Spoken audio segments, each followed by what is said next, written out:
you so much. That was such a very kind introduction. It's such a pleasure to be here with you, and I'm really honored to receive an award in an area that does mean a great deal to me, and that's diversity. I'm a proud Latina, I'm a proud lawyer, and I'd like to tell you a little bit about my story and how that story fits in, frankly, to our national story, to what we're talking about here, to who we are as a country, and what we can all do, all of us in this room together moving forward. So about 15 years ago or so, I've lost track, I was speaking on a panel at my alma mater, Boston College Law School. And the panel consisted of national experts analyzing the importance of a case that was then headed to the Supreme Court. That was the Brigida v. Bollinger case. University of Michigan's affirmative action program had been challenged, and the court was set to hear the issue for the first time in 25 years. And as often happens to me, still to this day, I was the only Latina on the panel. Frankly, I was the only minority lawyer on the panel. And afterwards, a second-year law student, a Latina, came up to me, and she just said, "Thank you. I was so proud to see a Hispanic lawyer on that panel because it made me feel like I could get there too." And that was the nicest thing anyone could have said to me, and it still touches me, and I've never forgotten what she said, because years earlier, I was her. I was her.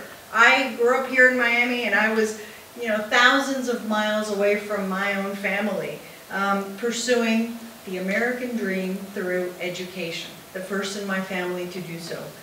I'm the proud daughter of Cuban immigrants, and I will always appreciate my family's efforts to provide me with the freedom, the opportunities available only in this country. My parents were never able to go to college. They came to this country with nothing. They sometimes worked 2 or 3 jobs to make ends meet. And they didn't pay for my education, but they instilled in me a strong work ethic that made it possible for me to pay for college and law school on my own, and with many loans. I didn't have very many Hispanic role models in my life, or in my career, at least in my professional life. I had no Hispanic professors. Before law school, I didn't know any Latino lawyers. I worked in Boston right out of law school, and I was the only Hispanic lawyer in what was then one of the largest law firms in the city.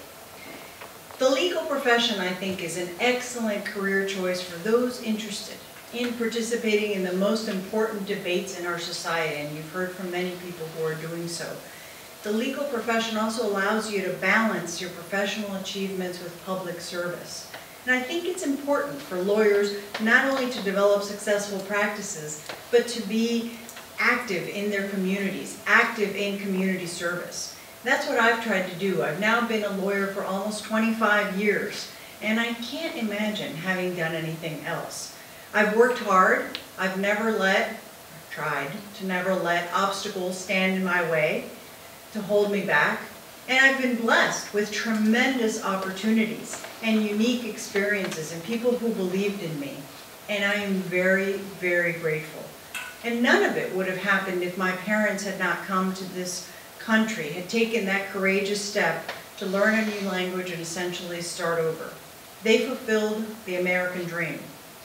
We have a nation made up of people from different racial, ethnic, cultural, socioeconomic backgrounds who have different views and experiences, and that diversity enriches our nation.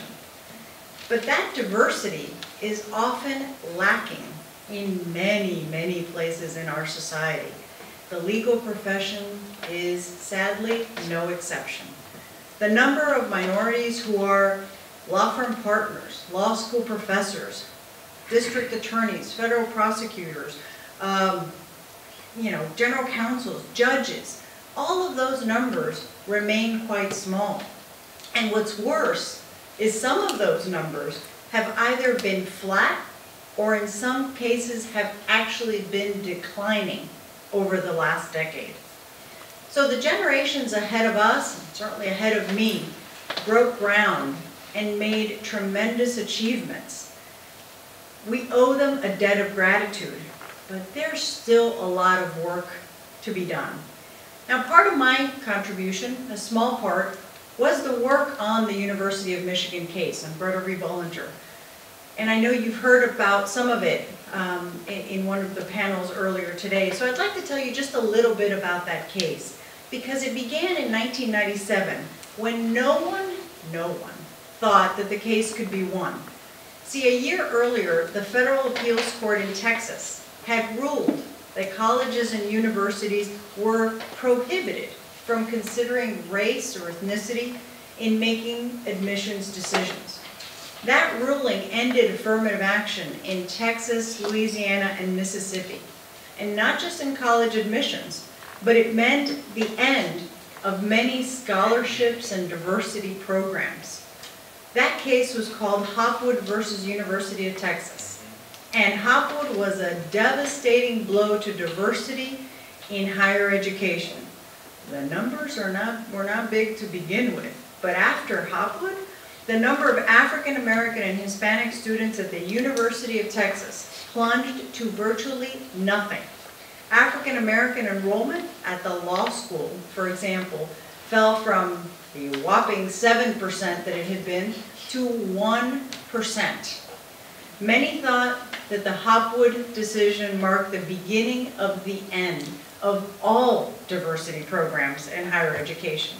So it was in this climate, in 1997, the same organization that strategically had sued the University of Texas filed 2 lawsuits against the University of Michigan. And those were the cases, those were the vehicles that were chosen to end affirmative action in higher education. And in fact, at the time, Time magazine called those cases the Alamo of affirmative action. And at the start of the case, the obvious but complicated question for our team was, what do we need to do to win these cases? Because saying, hey, the Supreme Court has already decided this was not going to be enough. And so, I mean, the court in decision of Bakke had already made clear that attaining a racially diverse student body is a compelling one that justifies the consideration of race and ethnicity in admissions. In other words, it's allowed under the Constitution. Hopwood, however, in that case, the Federal Appeals Court had essentially said, no, Bakke's no longer good law, and simply declined to follow it. So in light of Hopwood and the growing movement to challenge race-conscious admissions policies, we decided to do more than to just rely on Bakke. We set out to do what no one had done at that time, to prove that Bakke was right. So we assembled an expert case. It included groundbreaking research from distinguished scholars in history, sociology, psychology, law, and education. For the first time ever, we presented the Supreme Court with concrete data that proved the value of diversity. And those experts showed the educational value of having diversity in our institutions of higher education. They presented research showing that students who experience the most racial and ethnic diversity in college, both in the classroom and informally with their peers, learned more, they learned better, they were more intellectually motivated, and they had the greatest growth in academic skills. And the results applied to all students, not just minority students. It applied to everybody. It enriched the experience for everybody. So there was a lot more to it, but essentially we worked also with the university to seek the support of the business community, the higher education community, the legal profession, states, and the military. So by the time the cases reached the Supreme Court, the briefs in support of the university included those from 65 Fortune 500 companies, over 80 individual colleges and universities, 22 states, educational groups representing over 360 institutions of higher learning, and a number of prominent members of the military. And all of these groups supported one idea, the value of diversity. The Supreme Court's decision in Grutter showed that we had succeeded in proving the educational benefits of diversity, and that those are in fact, as the court said, substantial. The court said these benefits are not theoretical, but real, as major American businesses have made clear that the skills needed in today's increasingly global marketplace can only be developed through exposure to widely diverse people, cultures, ideas, and viewpoints. The Grutter case was a resounding victory that reaches far beyond the immediate case and affects all of higher education and beyond.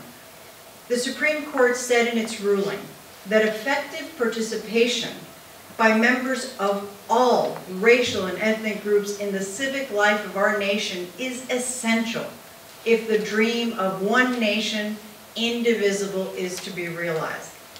That's the true goal. Let's step up to that challenge. Our country is going through a particularly difficult time, and sadly, in many places, it remains divided along racial and ethnic lines.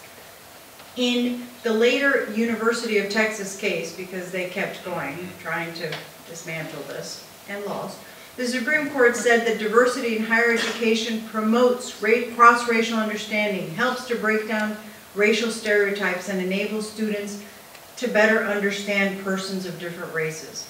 Well, that's a great start. We can all contribute to a better and stronger society that capitalizes on our diversity. Each of your life stories is a testament to the greatness of our nation. Each of you has shaped your life, achieved success, and impacted your families. Each of you is here because you want to go that much further. Do it. There is no limit. There's nothing holding you back. And if each of you has done that individually, there's no limit to the progress that we can make when we band together. United, we can transform the future of our communities and of our country. Together, we have the power to lead our society to a place where everyone will be free of discrimination, free to fulfill his or her unique potential. Individually, each of us has opened doors for some to follow, but together we can blow those doors off the hinges and let everyone through, so we can truly be one nation, indivisible, so we can truly achieve that dream.